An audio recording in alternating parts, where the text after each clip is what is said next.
recibo por una novela que sale 40.000 pesos, yo recibo 4.000. Que no me compro ni dos cigarrillos. Yo siento que muchas veces se escribe para la academia. Se escribe para la crítica, digamos. Yo siempre empiezo a escribir con una idea. Para mí la literatura es un momento de descubrimiento. Después descubro que quería hablar de otra cosa. Yo no leo escritores que no hayan sido cancelados. Soy al revés. Solo los cancelados. Solamente. Porque son los más interesantes. Obviamente que siempre cuando uno lee alguna noticia en un diario, o por lo menos me pasa a mí en un diario, en Twitter, bueno, en Twitter no, en X,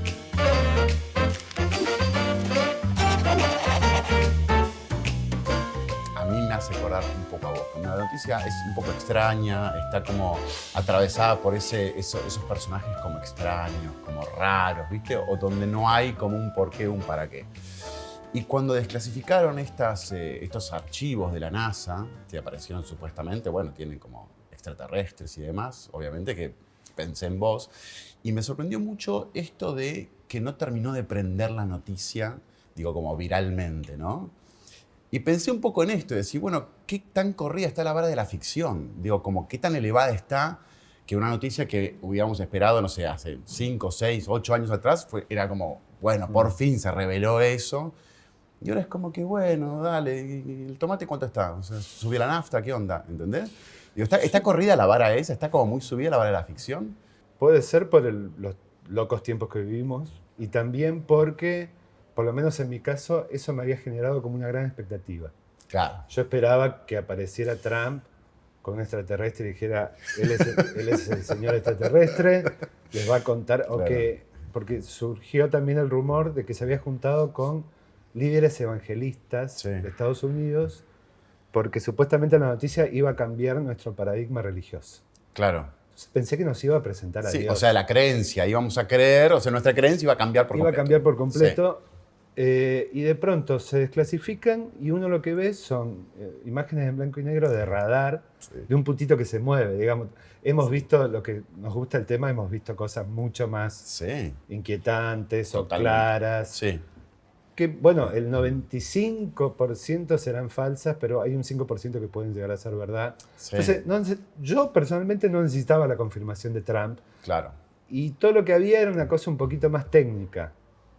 Pero yo esperaba otra cosa. Y por otro lado, con lo que decías, me parece que uno es un poco, o por lo menos en mi caso, soy un poco inconsciente acerca de cuál es mi zona. Yo creo que todos los escritores tienen una zona. Sí, está bueno. Que tiene que ver con su vida. Vos lees escritores clásicos, pero también contemporáneos. Sí.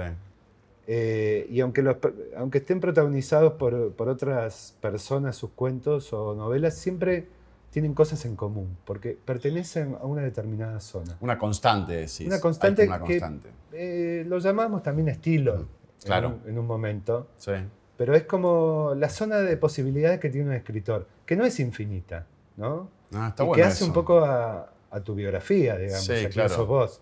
Claro. Yo no soy de escribir autobiografía, en general siempre pongo elementos autobiográficos en historias que son así... ¿Te aburre eso? Digo, ¿te aburre esta cosa de lo más cercano a vos posible? Digo, ¿hay algo que una zona que es como bastante aburrida? ¿Necesitas como alejar la historia, el personaje, lo que sea? No, yo creo que siempre uno escribe autobiográfico. Lo que pasa es que no, yo soy muy pudoroso y no tengo ganas de exhibir mi vida como valor por sí. Para mí no es más honesta una autobiografía que una novela. Todo depende de cómo está escrita. Hay grandes autobiografías o literaturas del yo y grandes novelas. Sí, claro, ¿no? que sí. Pero Sí. no es que hay que prohibir un género. No. Pero sí que a veces se cree más verdadero aquello que pasó. Y yo estoy en contra de eso, porque para mí la ficción y vida, asuntos separados en un punto.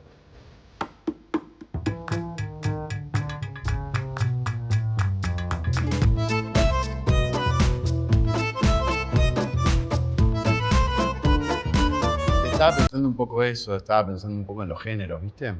Digo, está como medio borroneado ya, existen los géneros, ya no existen más los géneros, digo, como, no sé, hablando, por ejemplo, no sé, del terror, ¿viste? ¿Tiene que haber ciertos elementos para que sea considerado de terror? ¿O ya una casa de familia en un country es un cuento de terror por lo que pasa adentro? ¿Entendés? No, yo creo que, sobre todo ahora que el terror está tan de moda y que hay tantos y tantas exponentes interesantes, hay apropiaciones distintas de los géneros. Hay como un terror que tiene que ver un poco con la ciencia ficción, otro que tiene que ver con el weird, esta cosa que está dando vueltas que nadie entiende bien qué es. Pero siempre que aparezca una otredad y que esa otredad sea maligna, estamos hablando de terror, por lo menos de terror fantástico. Sí. O una especie de amenaza. Lo que pasa que sí, obviamente, en una novela de suspenso donde se mete a alguien en una casa para matar a toda tu familia, es una novela de terror también, pero puede ser realista. Claro, tu novela creo que se llama Krueger. La masacre de Krueger. La masacre de Krueger, sí. Digo, tiene como ese elemento. Hay una primera escena en donde un meteorito cae y hay un caballo que está comiendo pasto. Pero hay algo de una amenaza latente, más allá de después todo lo que pasa y demás, que está también muy... Yo creo que esto lo hablamos. A mí me hizo acordar mucho a Sangre Fría de Capote. Completamente. De la no ficción. Pero a la vez también es como, bueno, pero esto no pasó de verdad. Digo, en ese sentido, como el género fue como corriéndose y empieza como a construirse otro tipo otra forma de narrar, ¿no? Y es lo que podemos, para mí, más o menos innovar los que escribimos género, porque las historias son siempre las mismas. Siempre se habla de lo mismo, decís. Siempre hay claro. un estado de cosas natural que es perturbado por algo externo y que logramos o no vencerlo, digamos, ¿no? En un punto, sí. Resumiéndolo mucho, es eso. Y después podemos buscar de diferentes... que en mi caso yo lo hago mucho con mi formación en letras, entonces por ahí cuento las historias como con documentos o como si fuera un documental como en La Masacre, sí. o con diferentes voces o con saltos en el tiempo para que no me piquen el boleto acerca de que estoy escribiendo en realidad una película de sábado. Claro, sábado a la tarde, digamos, sí. ¿no? De clase B, de clase B, ¿me entendés? Entonces cuento esa historia con un poquito de sofisticación. Pero para construir un poco más de verosimilitud, decís, digo, agarrás como otras formas de... En un punto sí, en un punto, a ver, con La Masacre lo que pasaba es que yo, la historia contada directamente no me convencía. Entonces dije, bueno, si la crónica le está robando a la literatura, como sucede en La Sangre Fría y en escritores como Leila Guerreiro, ponerle que me encanta, que toma elementos de la literatura para contar la realidad, bueno, la literatura puede hacerse pasar por crónica para contar la ficción. Claro. ¿No? Era como una vuelta de favores. Sí, entonces utilicé eso. Sabemos cuando un lector de género sabe que lo que va a leer es ficción, digamos, y no se va a comer la curva y se va a creer. Pero la forma les parece interesante. En general, las devoluciones que me hacen de esa novela es precisamente lo que más les llama la atención, porque la historia es un poco El color que cayó del cielo de Lovecraft, ¿no? Claro. Pero me di cuenta después. Claro. La terminé, se la llevé a Carlitos Busquet. Sí. Y él me dice, che, pero esto es El color que cayó del cielo. Y yo no lo tenía muy leído Lovecraft, porque me gusta el terror, pero me jode un poco la suntuosidad del lenguaje de Lovecraft, digamos, claro. Demasiados adjetivos, una cosa demasiado... Que eso lo despega un poco también de la realidad, digamos, ¿no? Como del verosímil, como eleva mucho más. Desde el principio, claro, está a todo culo Lovecraft, que por ahí vos lees Stephen King y empieza más despacito, va más suave y te muestra el pueblo, después qué sé yo, pero Lovecraft es como muy intenso en ese sentido. Pero me di cuenta de que sí, de que yo estaba de alguna manera replicando sin haberla leído esa historia. La leí y dejé algunas pistas como para que, tipo que cambia el sabor del agua, claro. ¿no? Como que hay cosas que son similares.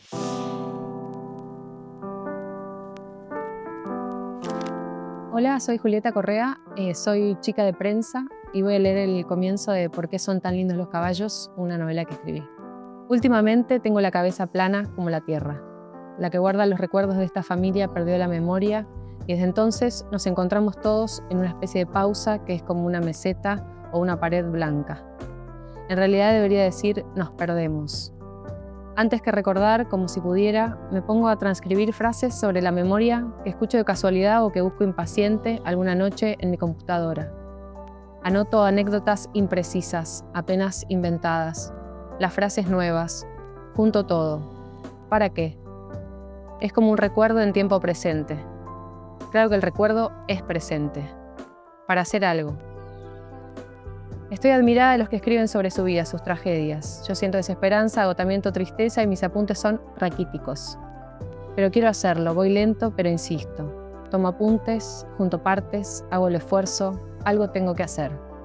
No la llevo mucho a la plaza, no la baño, no la miro achicarse, no la saco a caminar, no le lavo la cabeza, no le corto las uñas ni la carne del plato y se la llevo a la boca. O sí lo hago. No es suficiente. Quiero saber que hablamos un poco, bueno, de la narración, de la historia. ¿Qué cosas te conmueven? O sea, ¿cómo detectas cosas como, por ejemplo, no sé, en la calle? Esto de pensar que hubiera pasado sí, y digo, como modificar un poco la realidad para que aparezca la narración ahí. ¿Qué son las cosas que te llevan, más allá de que uno tiene constantes y demás, interrogantes y demás? ¿Qué es lo que te lleva a sentarte a escribir o a apuntar una posible trama o lo que sea? Son como historias que me son medio dictadas, digamos, en el sentido de que yo me manejo muy intuitivamente, sobre todo al comienzo, ¿no? Después sí lo racionalizo y pienso qué efectos va a tener y cómo va a ser leído y qué sentido tiene. Pero en principio son imágenes que me gustan, tipo en Kruger, bueno, esto de la fiesta de la nieve, toda la gente muerta en un lugar que era supuestamente perfecto. Un poco surgió de una visita que hicimos con unos escritores a la Cumbrecita, ¿no? Que es un lugar como suizo en mitad de la Sierra de Córdoba. Y ahí empezó a cosquillearme la idea, digamos. De matar a todo el mundo. Sí, no sé, era como algo tan lindo que yo dije, bueno, es como arruinar algo lindo, como dicen en el Club de la Pelea, digamos. Claro. Pero en principio no sé, en el fondo siempre estamos hablando de emociones humanas, digamos, y esas las tenés todos los días, tenés alguna emoción, ¿viste? O un miedo, o algo que te pasa que te da ternura de tus hijos, qué sé yo, Sí, sí. ¿viste? Sí, y llega como un momento también como de torcer eso, ¿no? Es como basarte como en algo, como tomar algo de la realidad, pero torcerlo de alguna forma para que se construya. Sí, porque la anécdota tal cual es, no genera la emoción que vos querés. Tenés que, eso, como darle una vuelta para generar. Estamos trabajando siempre con emociones, digamos. Como vos que haces teatro, también hay como una historia superficial de hechos que se van encadenando y una historia subterránea de emociones que se van encadenando en toda novela, ¿viste? Lo que hablaba Hemingway del iceberg, ¿no? Claro, pero acá, la punta acá, del iceberg, pero todo lo que hay por debajo de eso. pero acá no es parte de la historia. Hemingway por ahí lo consideraba como parte de la historia, una parte que él sacaba para que la historia sea más sugestiva, digamos. Acá tiene que ver con emociones que para mí como escritor vos tenés que tener claras, digamos, como no es frío, ¿no? Claro. Es algo que uno tiene que saber qué está significando en términos emocionales una escena. Si no significa nada, significa que no sirve para nada. Sos bastante tuitero, recién nombraste a Busquets, también uno de los grandísimos tuiteros, más allá de escritor, que sus tweets siguen dando vueltas. Sigue tuiteando desde más allá. Genial. Pero también me acuerdo cuando estaba todo este tema, viste, de los libros pirateados y demás, que vos medio que saltaste a decir, che, loco, no, o sea, estoy 2 o 3 años escribiendo, me gusta que paguen el libro porque es el trabajo mío.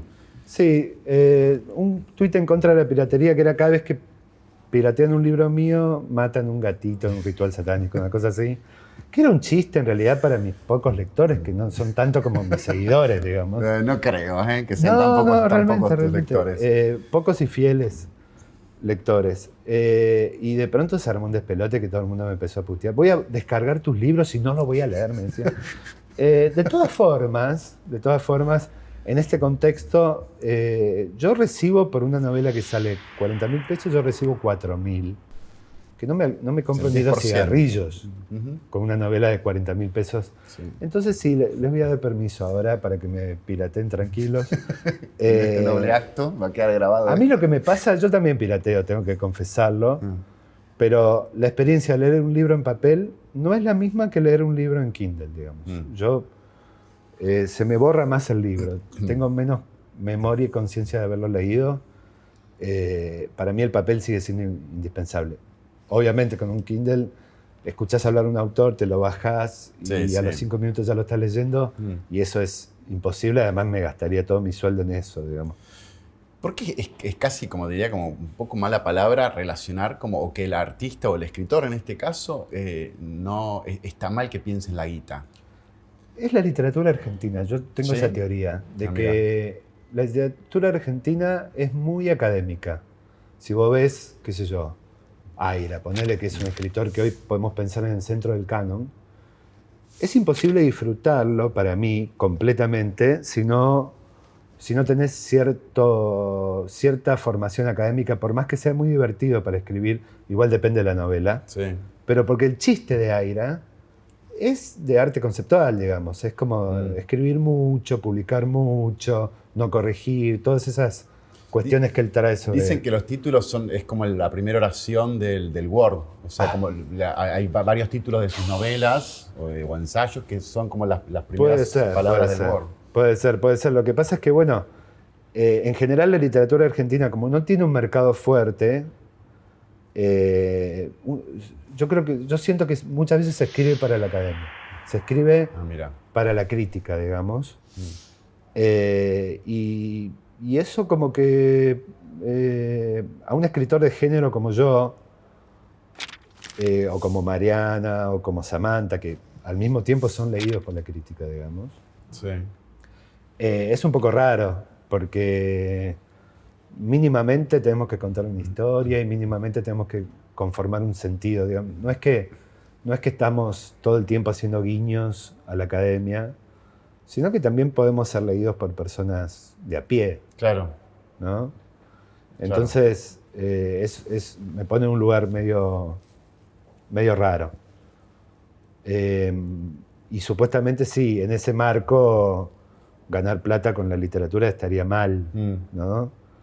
Pero pues digo también, con todo este mambo que se armó, con el 1.000.000 de euros que ganó Samantha Schweblin, que se armó todo un quilombo con eso. Yo el otro día me puse a sacar cuentas, porque eso hago, me puse a sacar cuentas de cuántos libros tenés que vender para hacer 1.000.000 de euros. Y son 300.000 libros que muchos escritores argentinos lo hicieron, digamos.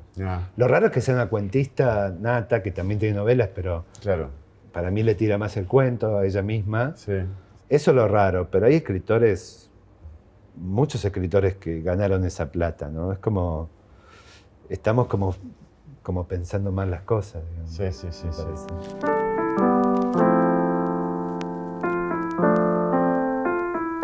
¿Por qué escribo? Yo creo que escribo un poco para pensar mejor, más correctamente, para no mirar tanto al celular. Escribo para acordarme mejor de las cosas. Escribo para pasar el rato, porque algo hay que hacer.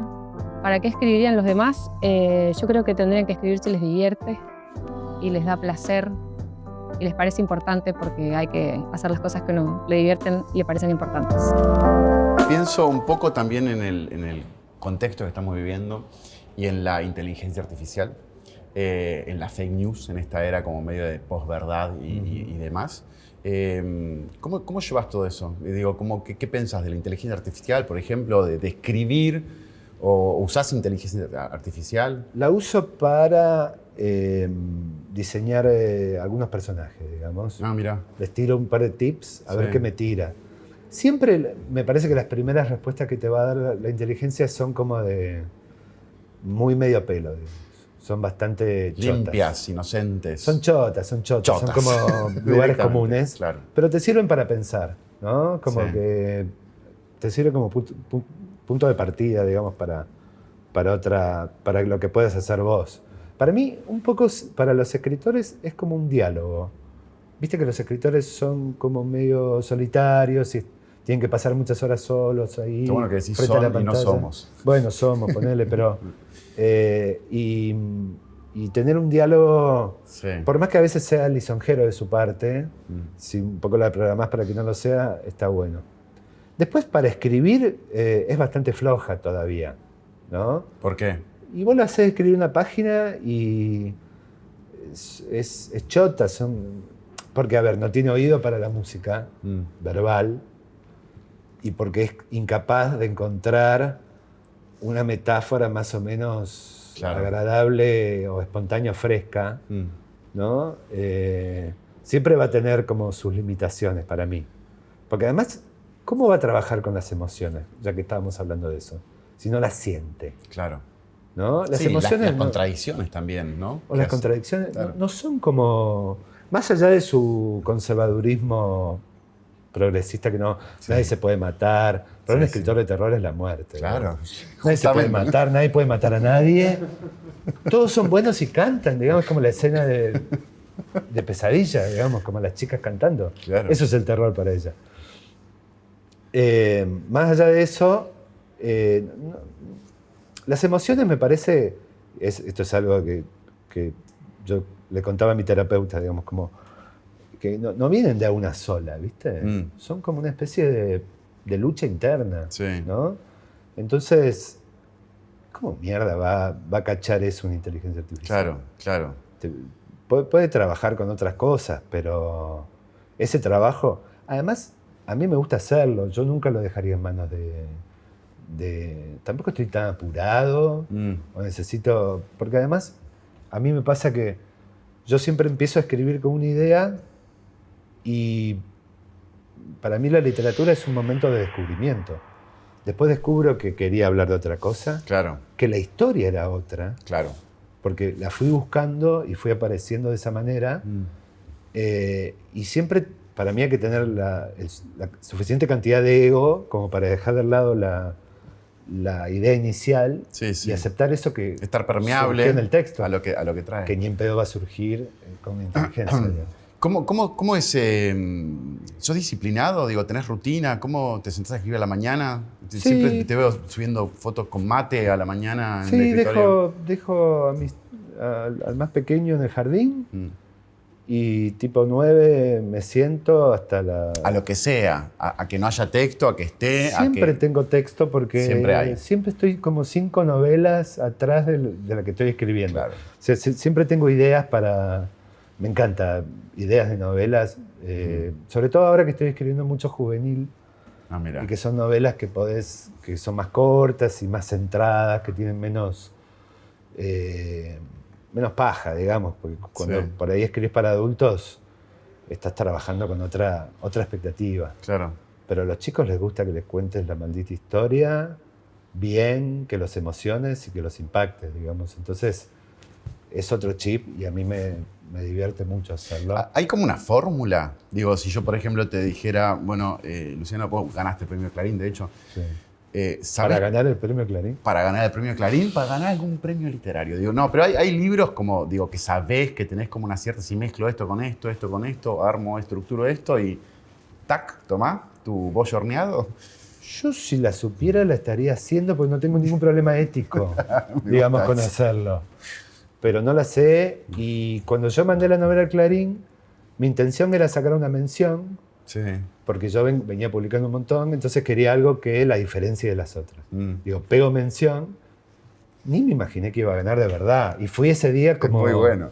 Fui ese día como a la entrega de los Oscars diciendo, voy a hacer algún gesto, ¿no? Cuando pierda. Porque realmente, además, novelas de terror en general no se premian, ¿viste? Sí. Tuve la suerte de que esté el jurado que realmente la entendió y probablemente las otras hayan sido bastante malas, entonces terminaron eligiendo la mía, digamos, como... Pero hay fórmula, decís, hay como algo que uno puede intuir que esto puede llegar a gustar. Digo, ¿tenés como esa capacidad o por lo menos esa intuición? No sé porque todo depende del jurado, ¿no? Y de la moda que esté vigente. Lo que pasa es que las modas cambian y cuando terminaste de escribir el libro ya pasó. Ya pasó, claro. ¿Entendés? Claro. No sé el terror hasta cuándo podemos arañar de ese costal. Hablando un poco, viste, como esto de personajes literarios, creo que en este momento, dentro de la gente que nos gobierna, hay muchos personajes muy llamativos. ¿Hay alguno en particular que te inspira, que te gustaría como, bueno, o que lo observás detenidamente para llevarlo a alguna novela, a algún texto?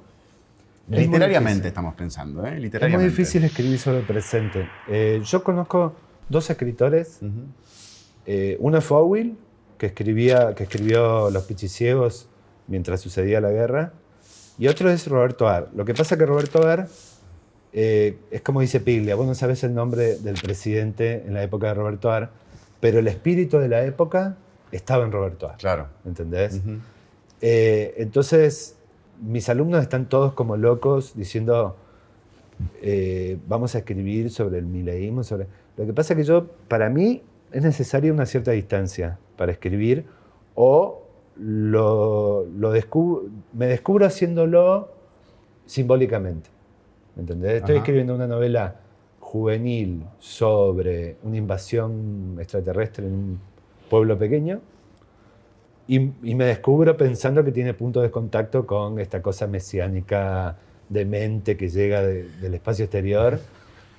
Outsider total. Y que de pronto vos te ves como solitario, no tan solitario, porque ahora hay mucha gente que está cobrando conciencia, digamos, como si le hubieran dado el antídoto, pero esa sensación está. Pero en términos simbólicos, para mí, siempre las novelas que trabajan en términos simbólicos, tipo Drácula, Frankenstein, Dr. Jekyll, hablan más de la época y de un modo más imperecedero que las que hablan de los problemas políticos de la época, que esas envejecen muy rápido. Claro. ¿Me entendés? Sí, sí, sí. Yo creo que algo quedará, no sé de qué manera, ¿no? ¿Y qué se escribirá cuando termine todo esto, digo, de acá a 6 años, por ejemplo, sobre esta época? ¿Qué crees que se va a escribir? Y no sé, muchos libros de crónicas, me imagino, que tratarán de investigar qué pasó ahí, qué era eso, porque además es algo lleno de enigma, Claro, ¿no? claro. Hay un montón de enigmas. Bueno, alrededor. mesiánico dijiste recién, ¿no? Hay algo como bastante secreto. Bastante secreto y bastante conspirativo, también como de quiénes son estas personas, Sí, pero cuáles bastante son sus infantil, costumbres. ¿no? Medio torpe también a la vez. Que eso lo hace, creo que un poco peligroso, de alguna forma, ¿no? Claro, Esa como torpeza. de hacer, sí, de berrinches. Sí, ¿no? claro. Hay mucho berrinche, mucha cosa infantiloide. Bueno, atendés a tus hijos y después atendés al presidente de la nación, ¿no? Que son como parecidos, quieren sus caramelos, quieren sus golosinas fuera de hora.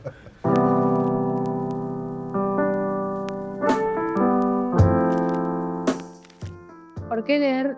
Porque es hermoso leer, es muy divertido, te saca un poco de vos misma, pero a la vez te enseña cosas de vos misma que no lo habías pensado antes.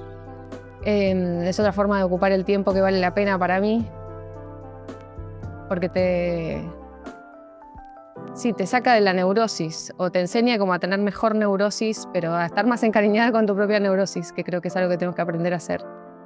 Pero sobre todo porque aprendés, porque te divertís, porque es apasionante. No sé, está bueno leer. Es como una consigna, un eslogan medio barato, pero por leer porque está bueno. Ahora te cambio radicalmente de tema, que capaz que tiene algo que ver. Quiero hablar un poco del prejuicio. Ajá. Digo, bueno, viste que siempre se arma mucho quilombo porque dicen que hay muchas más personas que escriben de las que leen. Y cuando una persona X saca un libro que quizás hace otra cosa, tiene otro oficio, donde yo formo parte de eso también, pero siempre hay como mucho prejuicio, ¿viste? Hay como un círculo bastante cerrado en el que no, o sea, como si haces, no puedes hacer esto. Digo, como, ¿qué pensás de todo eso? Pero eso no pasa siempre. Ponele, vos estás en el gremio de los actores también. Sí. Y si viene un actor, si yo me pongo a actuar, no van a decir, oh, Lamberti poniéndose a actuar, no estudió todo lo que yo estudié. Es lo más probable.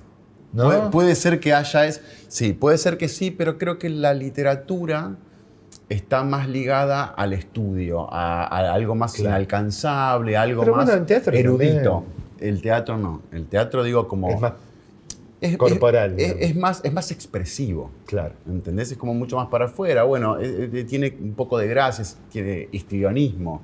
Y todo eso, digo, es como más, bueno, se puede como direccionar de alguna forma y se puede como llevar a algún lado. En cambio, creo que la literatura es algo más, bueno, lo que decía, como más erudito, más que es verdad que para mí, digo, como si una persona que escribe o que saca un libro no leyó o no tiene el hábito de lectura, yo desconfío de alguna forma. Completamente. Sí, para escribir tenés que leer. Pero bueno, vos me estás preguntando por lo de Oriana. No puse nombre, ¿eh? Dije prejuicio, nada más. Ese pequeño tembladeral de Twitter, que no fue otra cosa, digamos.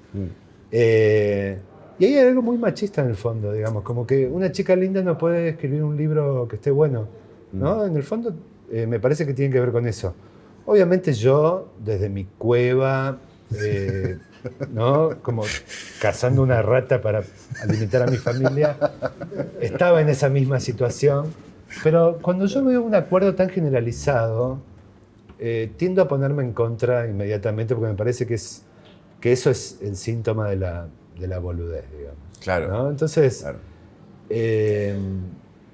Yo en principio, porque también el gremio de los escritores es esto, es chiquitito, todos nos conocemos nuestras mañas y nuestras miserias también.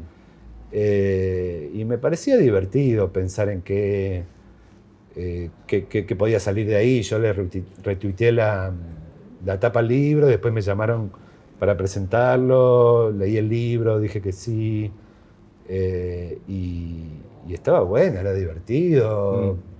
Oriana había hecho una experiencia después de determinadas cuestiones personales que le afectaron mucho, hizo una experiencia de tanatopraxia, que es la de aprender a embalsamar muertos en una funeraria. Sí. Y eso estaba como muy bien descrito, y a partir de eso se contaba una historia de amor, que bueno, a veces en la gente muy erudita cuesta ver de qué están hablando por momentos. Aparte, Masi agotó la preventa de su novela. Masi vendió un montón por Claro. razones que no tienen nada que ver con la literatura, porque ella era conocida desde antes, porque venía de tal familia o porque... Sí, lo que sea. Lo que sea. Sí, hay algo también, digo, viste, como que se pone como medio, como se quiere poner como en el centro esto de la pose, que tiene mucho que ver con las redes sociales, esto de posar leyendo, ¿no? Que tiene mucho que ver con Instagram y demás. Digo, ¿Es cool leer? ¿Vos decís que es cool? no lo sé. Por lo menos posar. Por lo menos sacarte una foto, ¿no? Y poner un filtro y subirla a Instagram. Digo, hay algo de eso. Y se pone como en tela de juicio esto de que la gente se acerque. Hay como una contradicción, porque está bueno que la gente lea, porque por lo menos abra un libro. Si es a través de Instagram, si es a través de qué. Yo por eso, yo también estoy... Dicen que la crítica murió porque los booktubers muestran los libros sin decir nada, simplemente los muestran.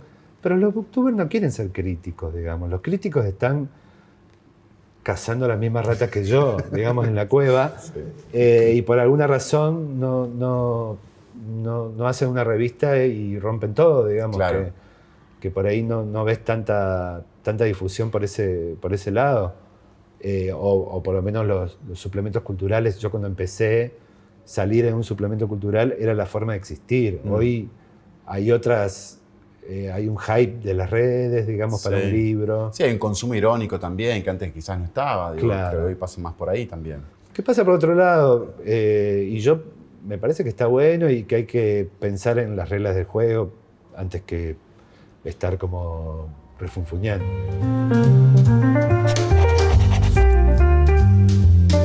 Esta biblioteca es una biblioteca que se está armando, es una biblioteca real, no es una biblioteca para Instagram, porque la gente de acá de Blender viene, consulta, se llevan, algunos los devuelven, otros no, pero se mueve, o sea, se consulta.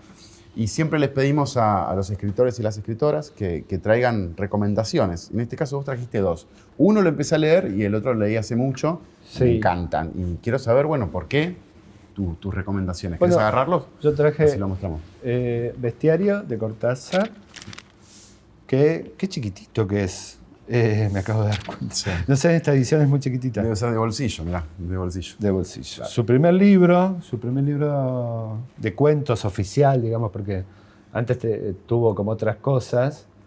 Que, bueno, Cortázar fue un escritor, por esta cosa academicista, medio dejado de lado. Había declaraciones de Aira sobre que era el mejor Cortázar en un mal Borges, pero me parece una boludez porque para mí tiene un valor sentimental, digamos, que fue el escritor con el que uno de los escritores con los que empecé a leer, entonces... Aparte creo que es un escritor muy de inicio a lectura, Es ¿no? muy de inicio, pero yo sin embargo lo releo de grande y sigue estando bueno. Pero y tiene sigue cuentos que teniendo... son maravillosos. Por eso sigue, en términos técnicos, Sí. sigue siendo arrollador porque detrás de su aparente ingenuidad está muy pensado. Y es muy universal también. Te habla, no sé, por ejemplo, me acuerdo ahora La noche boca abajo.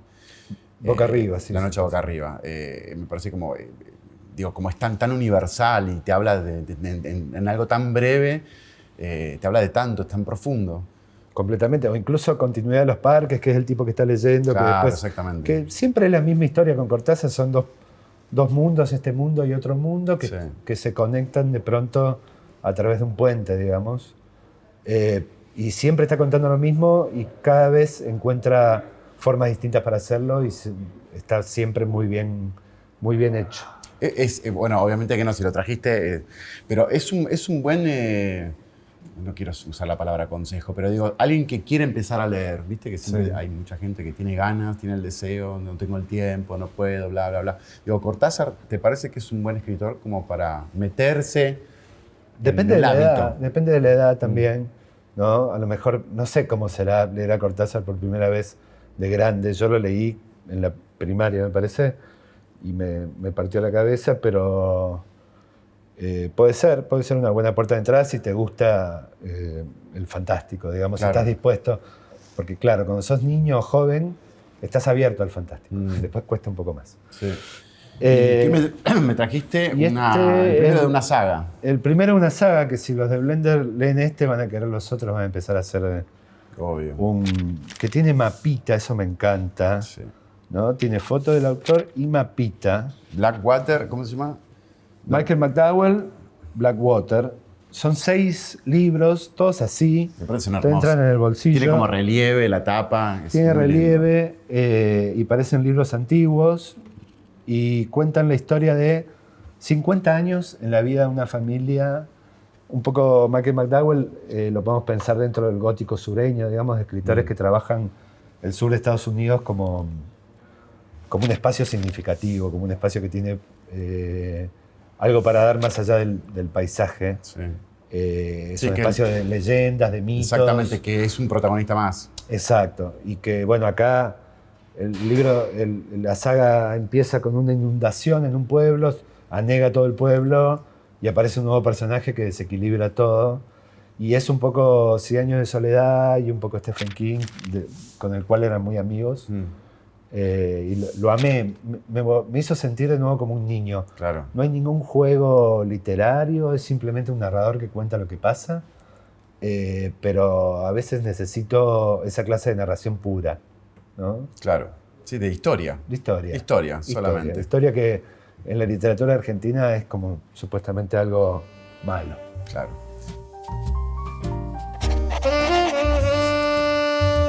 Me gusta preguntarle a los escritores y a las escritoras una pregunta media anti-snob, ponele, por tener un título.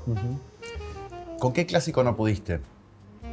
¿Con qué clásico intentaste o no y lo tenés pendiente? Hay algunos con los que intenté, Ajá. tipo La montaña mágica de Thomas Thomas Mann. Mann. Pudo conmigo, tenía amigos que lo amaban y que me lo querían hacer leer, pero no alcancé a escalar la montaña. Creo que leí 100 de 1000 páginas. Claro. Y, Con Proust, por ejemplo, En busca del tipo de y Bordeaux. Proust es algo que no me llama para nada. Ah. Me dicen, son 7 tomos Sí. de recuerdos que no llevan a ninguna parte y es algo que revolucionó la literatura universal. No lo sé, man, no lo sé. Si tengo ganas de de algo tan revolucionario. Ponerle a los 20 tenía más energía para leer a Saer. Igual ahora Saer lo releo y me sigue gustando, pero tenía más energía. Ponerle, me leí, qué sé yo, el Ulises de Joyce, la edición mirá. anotada, ¿viste? Con toda la cosa. Es uno de los primeros que uno dice siempre y no pude. No, yo pude, Mirá. no sé cuánto entendí, pero de todas formas, Claro. yo no sé si hay que entender un libro. Eso es ese es un gran lugar. Porque ¿Hay si una ves- forma de entender un libro? Hay varias, digo. Un libro también se lee con el cuerpo, digamos. Me parece que tratar de entenderlo todo, sobre todo en esa clase de libros que o hay demasiado para entender o no hay nada para entender, que yo busco en la lectura personalmente y insisto mucho a mis alumnos para que vayan por ahí, es romper con el algoritmo, digamos. Romper con la forma de las personas que creen lo mismo, más o menos que creo yo, Sí. de pensar o de ver el mundo. Y muchas veces con el fantástico lo que me pasa es que veo gente escribiendo sobre el mal y de un modo seductor, casi. Claro. Ponele, hay un libro de Joyce Carol Oates que se llama Zombie, Sí. que es sobre Dahmer, que es alguien con el que no me tomaría un café, digamos, si quiero sobrevivir. Claro, claro. Sí, un y asesino en es serie. súper Está seductor. la serie también, creo, de Sí. Dahmer. Sí. Pero es súper seductor el libro, es como, digo, es más seductor que si fuera, y yo sé que Joyce Carol Oates no mata gente, no es machista, no es homofóbica, y sin embargo, ella respeta al personaje, ¿no? Sí, sí, sí. Que es algo que por ahí... No deja huellas, ella. Exacto, ¿no? Ahí, recién pensando un poco en esto, se me ocurrió esto, ¿viste? De pensar. ¿Se puede separar? Vos, digo, lo hacés, separar la obra del artista. Estoy pensando, recién se me vino Alice Munro, por ejemplo, con todo lo que se empezó a conocer después, con la historia con su Cierto, marido. me había olvidado de Alice Munro por completo. ¡Wow! Digo, ¿qué pasa? ¿Cómo se lee? ¿Se puede separar? ¿Vos podés? ¿Te chupa bastante un huevo? Sí, no. Yo no leo escritores que no hayan sido cancelados. Soy al revés. Solo los cancelados. Solamente. Porque son los más interesantes. Realmente, Claro. yo no quiero que alguien... Primero, esta es una época de juicio. Todos somos jueces. No más palabras, señor juez. Todos somos jueces de qué, digamos, ¿no? Como, ¿quién es perfecto? ¿Quién no ha hecho alguna estupidez? O algo que para el nuevo sistema de valores es una cagada absoluta. Y por otro lado, si te pones a escarbar, todos tienen algún defectillo, ¿no? No queda escritor, de verdad. Sí, sí, sí. Porque sí, además sí, los sí. escritores son... El otro día estaba leyendo, escuchando el podcast de Grandes Infelices sobre Kurt Vonnegut, Sí. que es el escritor más dulce y tierno del planeta Tierra, y sin embargo era insoportable en su casa. Le decía a su mujer, voy a lavar los platos una vez por semana, porque yo me dedico a escribir. Insoportable, o sea, no era como nosotros, Gonza, que somos re buenos en casa. Obvio. Era como Aliades. con los hijos. Claro. Era violento, digamos, como... Y sin embargo su literatura es algo de otro planeta. Entonces, eso, vida y No te obra, modifica. asuntos separados otra Bien. vez. Bueno, contame qué estás leyendo ahora. ¿En qué estás? Sos de estoy tener leyendo- muchas lecturas abiertas. Sí, muchas lecturas. Estoy leyendo un libro que no lo traje, pero lo tengo en papel porque me lo compré en la feria. Pasé por ahí, por la librería San Pablo, y estaba el libro sobre el cura oficial que hace exorcismos. No lo conozco, no conozco la historia. Creo que es el padre Amod, que cuenta que un cronista lo sigue durante sus exorcismos mira. en Italia y es alucinante. Estoy leyendo una novela de los años 70 porque me interesaba la película, pero antes quería leer la novela que se llama Liberación de James Dickey, que son amigos que se van al campo a buscar aventuras y terminan encontrándose con dementes, digamos. Estoy leyendo un libro de cuentos de Martín Blasco, que es un escritor juvenil, Sí. de ciencia ficción muy divertido, y una novela de Sebastián Vargas que se llama Greymore, que es también un escritor juvenil, porque bueno, estoy en esa, entonces me sirve impregnarme de, Claro. de esos libros para producir los míos. Tenemos un regalo para vos. A ver. Tenemos un obsequio para vos. La gente de Optitec Oh. te obsequia estos ¡Oh! ¡Guachi! anteojos divinos. Te los podés llevar. Son para Pero vos. por ¿Querés probártelos? A ver favor. cómo te quedan. A ver. No tiene... Necesito un espejo. Yo- Y no tienen... Divinos. No Pero tienen... divinos. Te están queda bien el buenísimos, azul. Son azul, sí. Sí. Sí. Uno de repuesto para Lamberti Sí. los voy a poner acá. Sí. Uno de Son repuesto todos porque tuyos. siempre se me rompen, los pierdo, ¿viste? Claro, Lo me que imagino. suele suceder. Sos perdedor de anteojos. Perdedor de anteojos, perdedor de muchas cosas, de Sí. celulares. de Esto es todo. tuyo, Tomás. Muchas Esto es gracias. tuyo. Y después la pregunta que le hacemos a toda la pregunta final, Sí. aprovechando que tenemos cámaras y que la gente nos ve, una generación de chicos y de chicas que nos están viendo. ¿Por qué leer? Bueno, un poco tiene que ver con esto de romper el algoritmo y de conocer otra clase de realidades y de modos de ver el mundo, ¿no? Y porque es divertido también, porque si encontrás tu zona de escritores que te divierten, genera como una especie de efecto en tu propio tercer ojo, digamos, que se expande hacia la realidad, ¿no? Yo creo que sirve para, más allá de que sirva también para saber qué hace alguien que estás mirando y que se está tomando un café y qué puede llegar a pensar, es decir, como que le da como más riqueza a la propia realidad. También eso. Hermoso. Sí. Muchas gracias.